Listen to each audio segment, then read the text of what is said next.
الحمد لله نحمده ونستعينه ونستغفره ونعوذ بالله من شرور أنفسنا ومن سيئات أعمالنا من يهده الله فلا مضل له ومن يضلل فلا هادي له واشهد أن لا إله إلا الله وحده لا شريك له واشهد أن محمدا عبده ورسوله أما بعد فأعوذ بالله من الشيطان الرجيم بسم الله الرحمن الرحيم ولو بسط الله الرزق لعباده لبغوا في الأرض ولكن ينزل بقدر ما يشاء انه بعباده خبیر بصیر. آیت قبلی الله تبارک و تعالی بیان ای را کرد که دعای مؤمنا را بندگان نیک خدا، کسایی که عقیده توحید الله را داره و در زندگیشان عمل صالح انجام میده، دعاهایشان قبول میکنه. بر علاوه قبولیت دعا آن چیزی را که مؤمنا طلب کرده بلکه از او کرده اضافه هم الله تبارک و تعالی میده و یزیدهم من فضله. تنها آن چیزی را که مؤمنا طلب میکنه نمیده بلکه از او کده اضافه الله تبارک و تعالی برای مؤمنا میده. سوال پیدا میشه وقتی مؤمنا دعا میکنه، بسیار مردم از دعا میکنه که الله برشان خب موتر و بلدینگ و مال و دارایی و منصب برش بده. آیا چرا اونجا الله میگه که قبول میکنه دعای بندگان خدا و اینجا اموتر مال و دارایی را نصیبش نمیکنه؟ الله فلسفه و حکمت از این را بیان میکنه در این آیت که دادن رزق برای کلگی و او هم یکسان باشه، یعنی کلگی متمول مالدار و رسوخدار باشه. این سبب بغاوت در روی زمین میشه. چرا؟ نظام اجتماعی انسان ها در هم میخوره. الله تبارک و تعالی نظام اجتماعی انسان ها را طور ساخته که تفاوت هم در استعدادها در بین انسان ها الله آورده و هم در وجود فیزیکی انسان ها که در بین مرد و زن است. امی قسم چنان در تقسیم رزق ایام الله تبارک و تعالی تفاوت ایجاد کرده. این سبب به این شده که یکی به دیگه محتاج است. حتی پاچا به رعیت محتاج است، رعیت به پاچا محتاج است، دریور به سواری محتاج است، سواری به دریور محتاج است. نانوای برای مراجعین خود محتاج است لیکن مراجعین برای نانوای محتاج است. الله تبارک و تعالی یک سلسله امر مشترک در بین تمام افراد انسان وضع کرده که عبارت از احتیاجات است و احتیاجات زمان تامین میشه که کلگی یکسان نباشه، در استعداد، در قابلیت، در مال و دارایی در این گپا نباشه بلکه متفاوت باشه که این اموری که در دنیا انجام داده نیست ای انجام داده شود. اگر کلگی دکتر باشه خیر، هیچ کسی هم نمیکنه که امر دیگر کار دیگری را پیش ببره. الله این فلسفه را در اینجا بیان میکنه. ولو بسط الله الرزق، اگر فراخ می ساخت الله تبارک و تعالی رزق لعبادی برای بندگان خود لبغوا فی الارض، خامخا طغیان و شرارت میکردن در روی زمین. ولکن ينزل بقدر ما یشاء، لیکن الله فرو میفرسته امی رزق به اندازه آن چیزی که یشاء که الله میخواه، به اندازه مناسبی که الله میدانه امو رقم رزق روان میکنه. انه بعباده خبیر بصیر، الله به بندگان خود خوب خبردار است، مصلحت از واره خوب میدانه، بصیر میدانه حالاتشانه که حالات از یا چی را تقاضا میکنه. عالی در اینجا ما خو گفتیم که بعضی مؤمنا، بعضی مردمای خیلی متقی دارنده خیلی رزق هستند. عبدالرحمن ابن عوف، عثمان رضی الله عنهما، این اردویشان بسیار متمول بودند. خو بغاوت و سرکشی نکردن. قرآن میگه اگر اینطور مال داده شود بغاوت و سرکشی میکنه. جواب است که اینجا مراد دادن به طریق مساوی و برابر برای کلگی است، یعنی همگی اگر یکسان شود شرارت و بغاوت میخیزه. چرا؟ کسی پیدا نمیشه که یک امر دیگر را پیش ببره. کلگی میگه مسیر هستم، چاره کنیم سیر دیشیش پیدا نمیشه، کارهای دیگه اموتر معطل میشه. یا مراد ای امو کسان خاص مؤمن است، یعنی ای برای مؤمن است، امو مؤمنانی که الله میدانه که اینیا را اگر مال بدم شاید که از راه حق بگردن، نعوذ بالله راه سرکشی را اختیار بکنه. الله تبارک و تعالی بعضی خیلی مؤمن مخلصه که خیلی تقوای قوی داره، بازم الله برشان رزق فراوان نمیده. چرا؟ مصلحت ازیر الله میدانه که دینمیسته، یعنی اگر برای ازی مال عطا بکنم شاید راه سرکشی را در پیش بگیره. قرآن کریم از یک طرف فلسفه تقسیم روزی را که به کسی زیاد و به کسی کم و ای که تفاوت در مسئله مالداری و استعداد و قابلیت وجود داره در او هم اشاره میکنه، خب لیکن اشاره به اصل طبیعت انسانی هم میکنه. طبیعت انسان طوریست زمانی که خود مستغنی میدانه از یک امر احتیاجات نمی داشته باشه باز میبینی که از کبر و غرور کار میگیره. ما امروز به طریق مشاهده میبینیم یک تعداد مردمی که الله برشان ارزانی کرده مال دارایی را، باز میبینی که او نه الله را میشناسه، نه نماز را میشناسه، نه حق امسایه و مردم را میشناسه. باز او را میبینی که از هر نوع سرکشی و از هر نوع نعوذ بالله طغیان کار میگیره و باعث مشکلات برای مردم میشه. ما تنها از امو زورمندا و قدرتمندایی که در شهر کابل میگرده ترافیک از پیششان به امن نیست، قانون ترافیکی را غلط میان سعی میکنی که از جاده یک طرفه حرکت کرده و میبینی که چقدر مشکل به یک ترافیک و به یک رده ترافیکی یا جور میکنن. و ما خود دیدیم امی کسایی که نعوذ بالله در مسند قدرت هستن، یک چیزی مال داره، اگر در سرک تیر میشه امو توسط رفتنش تنها تو مسئول نیستی، آب برات باد میکنه، گله برات باد میکنه، خاکباد برات میکنه، آنقدر تیز میره اکثر موترهای تاکسیوانا از یا میترسه خود گوشه میکنه. علت این میسته در حالی که در اینجا یک خیلی قشر کمی مردم دارنده قدر وسایل و قدرت هستن که کارا را میکنه. کلی مردمی طور میبود باز میدیدی که چه حالات دیگرگون میشد. قرآن به این نکته اشاره کرد. البته این به این معنا نیست که کسی بگوید که قرآن ما را دعوت میده اگر کسی چیزی مال دارایی نداره قرار در خانه نشسته است تنبل دیگه هیچ کوشش نکنه. چرا؟ الله نخواسته برش. این گپ غلط است. الله تبارک و تعالی هر انسان مکلف کرده اوقات عبادت و رزق و استراحت و خوردن و نوشیدن تقسیم کرده. به انسان امطور حالات وضع کرده، امطور معیار زندگی را برقرار ساخته که هر وظیفه شناخته شده است. ما وقت روز میشه به خاطر نمیگه پس که ما تلاش بکنیم کسب بکنیم.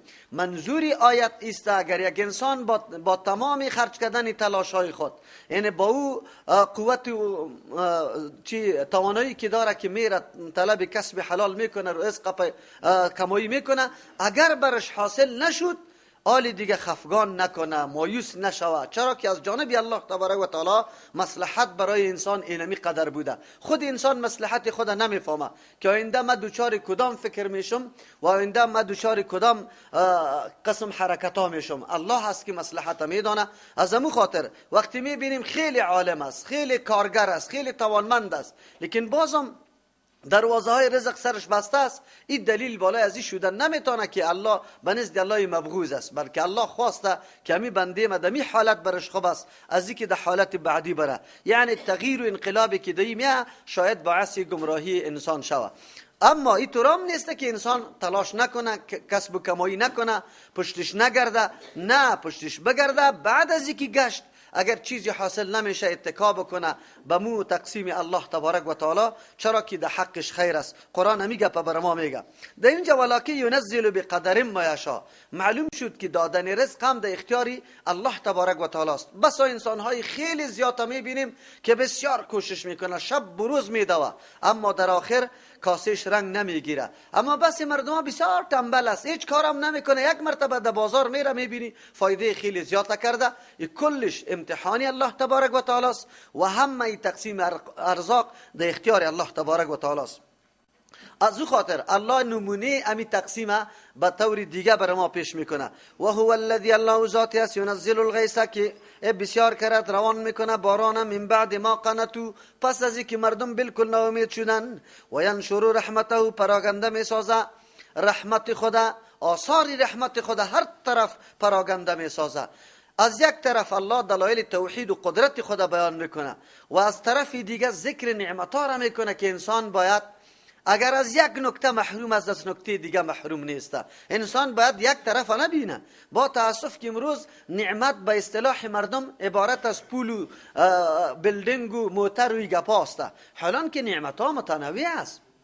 الله به یکی صحت سالم داده، به یکی فکر سالم داده، به یکی علم زیاد داده، به یکی هوشیاری زیاد داده، به یکی اولاد برش داده، به یکی منطقه امن برش داده، به یکی خانه خوش برش داده، خب به یکی مال داده. اینطور فکر نکنه که تنها مال نعمت میدانه، نعمت الهی و دیگه چیز نمیدانه. اول اگر یک مسئله آب باشه همه چیز برات مهیاست، اما الله باران نکنه قحطی شوه، چی میکنی؟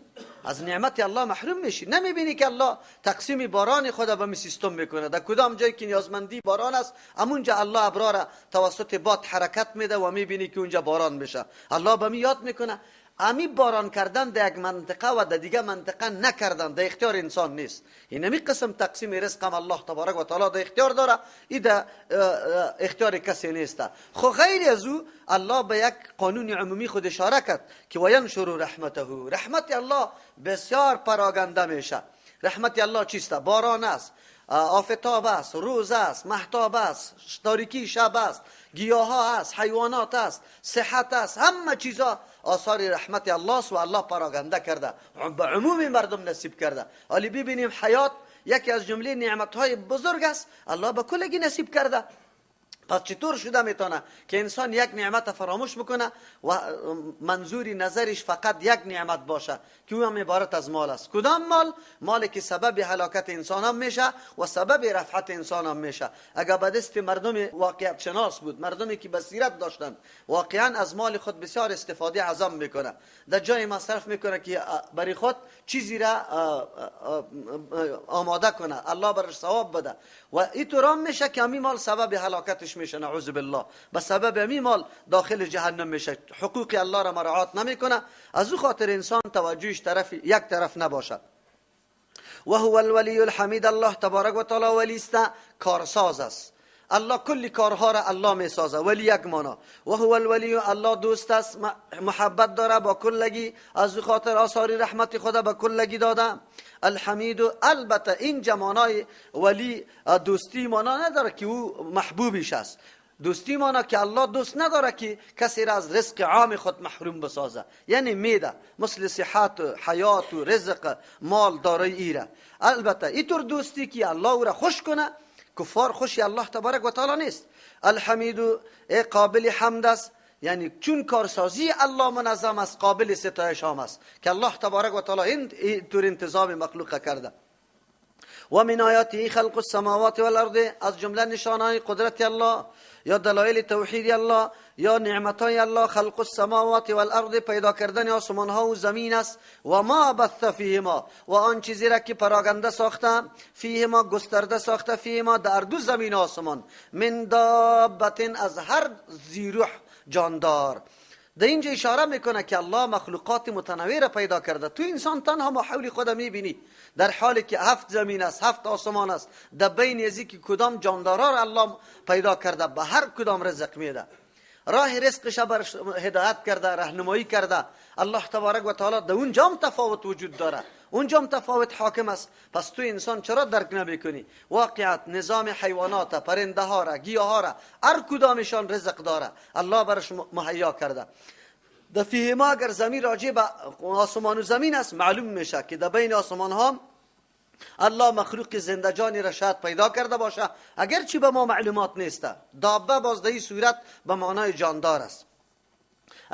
اگر مراد از دابه معنای عرفی گرفته شود که چارپایا را میگیم، باز در اون صورت خود آسمان ها تنها فرشته ها برای ما معلوم است. فرشته ها خود دابه گفته نمیشه، اطلاق دابه. بعضی مفسرین میگه بله شوده، چرا که در یک حدیث میاد، در یک حدیث پیغمبر علیه السلام فرشته هایی که در کوه ها و در دشت و بیابان است را به نام اوعال یاد کرده و خیلی فراخی شانه ها و گوشایش ذکر کرده، از او خاطر اطلاق دابم سرشان شده میتونه. بعضی مفسرین میگه فیهما در اینجا تنها به زمین راجع است، نه در آسمان. و قاعده است که هرگاه یک شی از دو چیز پیدا میشه، یخرج منهم اللؤلؤ والمرجان، میبره از زمین دو آب تلخ و شیرین، لؤلؤ و مرجان. چون که لؤلؤ و مرجان از دو آب جور میشه، از او خاطر اونجا فیهما گفته، یعنی یخرج منهما، از هما گفته، تسنیه گفته، حالان که او پیدا از اشتراک یا جمع شدن اردوش میشه. اینجا و ما بث فیهما من دابه، یعنی چون که در پیدایش جاندارا و در بقای جاندارا هم آسمان دخیل است، هم زمین، خوراک از زمین میبره و توسط دانه های باران او احیا میشه و بیرون میبره او میرویه. از او خاطر فیهما اصلا راجع به تنها زمین است، اردو نیست. خود چون که امید دواب، امید چیزای چارپایا کلش از در روی زمین است و از مجموعه اردو پیدا میشه. باران میاد اینجا گیاه میرویه و بعد از این چارپایه زندگی میکنه. از او خاطر مراد است. لیکن اول معنا درست است. چرا دابا زیرو همیگه و الله اشاره میکنه که جاندارای متنوع را در زمین و آسمان و در بینشان پیدا کرده و رزق هم مگیر الله میده. و هو علی جمعهم اذا یشاء قدیر. اول طرف ذهن انسان طرف پراگندگی ها میره. زمانی میبینی مخلوقات الله انواع متنوع داره و افراد خیلی زیاد است. در هر گوشه و کنار، در بحر، در بر، در خشکی، در هر طرف میبینی متنوع مخلوقات است. آیا یا چطور میشه حساب کتابی از یا قرآن کریم برای ما میگه و هو الله تبارک و تعالی علی جمعهم، به جمع کردن تمامی همین مخلوقات، اذا یشاء، در آن وقتی که الله بخواه، قدیر، قدرتمند است، کلگی را جمع میکنه. هر کس مطابق مسئولیتش از پیش سوال کرده میشه، محاسبه میشه. چرا الله یار همونطور بس و بیفایده پیدا نکرده. الله به هر کس که صلاحیت زیاد داده مسئولیت هم در دوشش گذاشته و در اون مورد از پیشش سوال کرده میشه. و ما اصابکم من مصیبت فبما کسبت ایدیکم، آن چیزی که میرسه بر شما من مصیبت از مصیبت فبما کسبت ایدیکم، پس به سبب آن چیزی است که کسبت کمایی کرده ایدیکم، دست خودتان. و یعفو عن کثیر، عفو میکنه الله تبارک و تعالی، درگذر میکنه از بسیاری. اینجا یا خطاب به مشرکین مکه است. در این صورت باز یعفو به معنای تاخیر عذاب است. او عذاب، تکلیفا، قحطی، بدبختی که میرسه برای شما اهل مکه کفار، من مصیبت از کدام مصیبت، فبما کسبت ایدیکم، یک کاریدی دست خودتان است.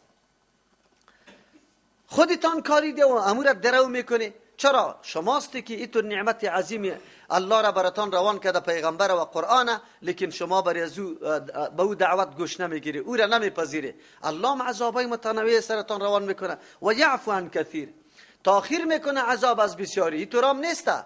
عمل کرده های شما خو باعث ازی میشه که در یک روز کلیتان ختم شوه، لیکن الله از در مقابل هر عملتان جزا در دنیا نمیده، بلکه مؤخر میسازه این عذاب در آخرت. در دنیا خیلی جزای کم برای شما داده میشه. اگر نیکی خطاب برای مؤمنا باشه بازی طور میشه. و ما اصابکم من مصیبت، آن چیزی که میرسه برای شما کدام تکلیف، برای شما مصیبت، فبما کسبت ایدیکم، پس به سبب آن چیزی است که دست خودتان انجام داده، کمایی کرده. یعنی اگر غم است، مرض است، قرض است، ناداری است، قحط است، چیزی براتون پیدا نمیشه، انسان غمگین میشه، این کلش عمل کرده دست خود ماست. و یعفو، عفو میکنه از گناهان خیلی زیاد، عن کثیر. مومنان الله در هر گناه نمیگیره. یک گناه یک تنبیر الله برش میده که یک کمی از غرورش بشکنه، یک کمی به هوش بیا، از این خوابی غفلت بیدار شوه. اگر انسان همیشه همینطور در راحت باشه الله در یادش نمیاد. گاهی الله تبارک و تعالی تغییرات در زندگیش پیدا میکنه، یک کمی متوجه میسازه، به خاطر ازی که سینه خود باز نزنه که مهارت خودم است، یا اینطور نگویه که ما مستحق اینمی تو راحت است، هیچ وقت سرم تکلیف نمیاد، یا اینطور نگویه که در اختیاری ما است. نه، کلش در اختیار الله تبارک و تعالی است. ولی بدان مؤمن که گناهان خیلی زیاد الله عفو میکنه. واقعا همینطور است. اگر انسان محاسبه عمل یک روزه خود بکنه و پیش کنه، خودت خفتن بشی و یک مرتبه از صبح تا بیگاره سنجش بکو، ارزیابی بکو که چقدر مامورات الله را انجام داده و چقدر منهیاتش اجتناب کرده و چقدر خلافی از او کرده، چقدر تو کمایی کردی برای ثواب آخرتت و چقدر برای دنیایت. مکمل انسان درک میکنه که گناه های انسان خیلی زیاد است، ولی الله رحیم است. الله ما را امی دستی نوشته نمیکنه در پیشانی ما را عذاب نمیده، بلکه در بعضی گناه ها الله ما را تنبیه و آگاهی میده. و امی گناه هایی که امی تکلیف هایی که به خود ما میرسه، ایام چیست؟ کاریدی دست خودی ماست یا نتیجه دست خودی ماست، چرا که ما انجام دادیم، راه غلط اختیار کردیم. البته این تکلیفا اینطور قانون عمومی نداره که بر کس تکلیف رسید و حتما گناهگار است، بلکه کسانی که پابند دین الله تبارک و تعالی است، تکلیف بالای از وا سبب رفعت درجاتش است. حتی برای مؤمنای عادی هم میگه، پس که در حدیث پیغمبر علیه السلام میگه الله وقتی میخواد مؤمن به یک درجه برسانه، عمل کردش امور پورا نمیکنه که او را به او درجه برسانه. از این خاطر الله او را مبتلا به مصیبت ها میکنه تا که در مقابل مصیبت صبر اختیار کنه و الله او را به او درجهش برسانه. و ما انتم بمعجزین فی الارض، شما نیستی عاجز کننده در روی زمین الله تبارک و تعالی را. یعنی راههای خلاصی از عذاب الله تبارک و تعالی نداره. چرا؟ به خاطر که راههای خلاصی عذاب الله سه است: یا با قدرت خود زور داری خدا خلاص میکنی خطا میری، یا است که کسی دوستیت است سفارشی تا میکنه او تو را خلاص میکنه، یا کسی دیگه پرداریت پیدا میشه اگرچه دوستیت نیست خواست تو طرفداری میکنه. از الله کسی خود خلاص نمیتونه. چرا؟ خودت قدرت نداری و ما انتم نیستی شما به معجزین عاجز کننده الله را فی الارض در روی زمین که قدرت قوی داشته باشه فرار کنه و خود از الله خطا بده نمیتونه. قدرت ذاتی هم نداره. و ما لکم من دون الله نیست برای شما بغیر از الله می ولین کسی دوست سفارشی تان بکنه شما را نجات بده، ولا نصیر نه کسی امداد کننده که پشتیبانی تان پیدا شوه از عذاب الله شما را خلاص بکنه. هیچ کسی نیست. الله که بگیره باز دیگه خود خلاص نمیتونه. لیکن الله بسیار حلیم ذات است، بردبار است، زود نمیگیره. و من آیاتی بعضی از دلایل توحید الله یا دلایل قدرت الله الجواری کشتی های روان است فی البحر در بحر کل اعلام به مثل کوها یا بیرق هایی که در سر قصرها زده شده باشد. منظور نمایان بودنشان است، آشکارا بودنشان است. در یک قصر که برج بلند داره و در سرش بیرق زده شده او را به نام اعلام علم یاد میکنه که بیرق است. کوه را به نام اعلام یاد میکنه به خاطر که خیلی بلند است از دور معلوم میشه. اینجا مراد امی کشتی است. در سطح بحر وقت کشتی را میبینی واقعا همونطور است. از موقعیت دور اگر میبینی خیلی خرد معلوم میشه. زمانی که در پالویت میرسه کشتی را فکر میکنی کوه پغمان است. امروز کشتی ها از کوه ها قدم بسیار بلند بر انسان مانمود میشه. چرا؟ یک حیثیت یک شهر داره که تمام مردم در اونجا سکونت کنه، میدان وادی و قطعه عسکری و تمام بازار و این گپادش وجود داره. قرآن وقت خبر داده بود از او خاطر بود که در کشتی هر قدر کلانی و وسعت میایه الله خاصیت به آب داده به کشتی داده که غرق نشوه. قرآن امیر وقت خبر داده بود. از او خاطر امروز ترقی ده کشتی ها شده که کشتی های خیلی بزرگ جور میکنن. اول قرآن مطالعه میکنه که قرآن از امکانی از این گپ زده یا نه. قرآن بله گپ زده بود که کشتی را شما مشاهده میکنی مثل کوه ها واره، یعنی کشتی که به مثل کوه هم است در اینمی آب بالکل حرکت کرده میتونه و ایر الله تبارک و تعالی خاصیت نصیب کرده. ای اشایوس که ریحه اگر بخوا الله تبارک و تعالی ساکن میگردانه خاموش میگردانه باده فیزللن پس میگردن امی کشتی ها روا کده استاده علی ظهری در پشت دریاها. عالی است کشتی ها توسط موتور یا توسط ماشین ها حرکت میکنه که تیل میخوره و گپاسته. اما در زمان سابق موضوعات ماشین و گپا نبود. ولو که هر قدر کشتی بود توسط باد حرکت میکرد. الله کی تنظیم کرده می باداره که به یک نهج واحد در روی بحر می باد بوزه و بعد از او کشتی را در حرکت بیاره، در حالی که کشتی پر از این قدر مال وزنناک است که هیچ پرسان نکو. یک بادی نرم و نازک چطور میتونه یک چیزی ثقیل و سنگین حرکت بده؟ این کلش نظام الله تبارک و تعالی است. امروز اگر توسط ماشین حرکت میکنه در این ماشین زور کی پرتافته؟ در این ماشین قوت کی پرتافته؟ اگر تو میگی ماشین زور میگیره از تیل و از مبلین، در او انرژی و قوت کی پرتافته؟ او را کی پیدا کرده؟ نقطه آخری در این میرسه که کلش در انتظام کی تعلق داره؟ الله. خود تو انسان هم استعداد داده بود که از همچو انرژی ها و از همچو موادی که الله برات پیدا کرده تو کار بگی، تو از این استفاده بکن. انسان است که از همه چیزا کار گرفته میتونه. تا دین روز ما تو از آب خود تنها برای نوشیدن و زراعت کار میگرفتیم، اما نمیفهمیدیم که از زمین آب برقم اختراع میشه، او چیزی که مایه راحت تمام زندگی انسانی است. لیکن الله برای تو استعداد داد، توی را معلوم میکنی. چرا؟ تو را مسخر برای تو مسخر ساخته اشیایی که الله پیدا کرده و تو حاکم هستی. روز به روز علم ترقی میکنه، دیگه انکشافات هم برای تو میشه. از او خاطر است که انسان باید خالق خدا بشناسه.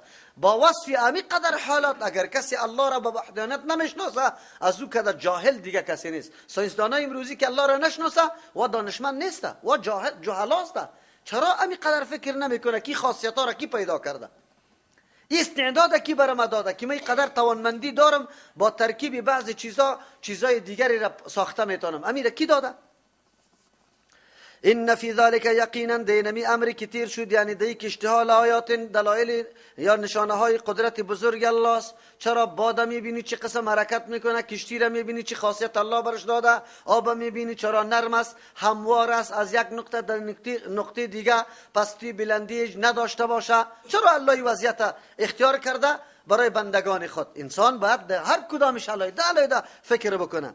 خب لیکن دلایل و قدرت الله است. لکل صبار شکور، برای هر صبر کننده، شکور شکر کشنده. اینجا صبار بسیار با تکلف صبر کننده، همیشه صبر کننده. گاهی اوقات خود آدم یک تکلیف برات میرسه، در یک واده آدم صبر میکنه، چیزی در دستت نیست. شکورم بسیار شکرگزار که در هر حالت قدر نعمت الله را میشناسه. بعضی اوقات در کم نعمت آدم شکرگزاری میکنه، خب پسان باز رای غلط را پیش میگیره، او را شکر گفته نمیتونیم.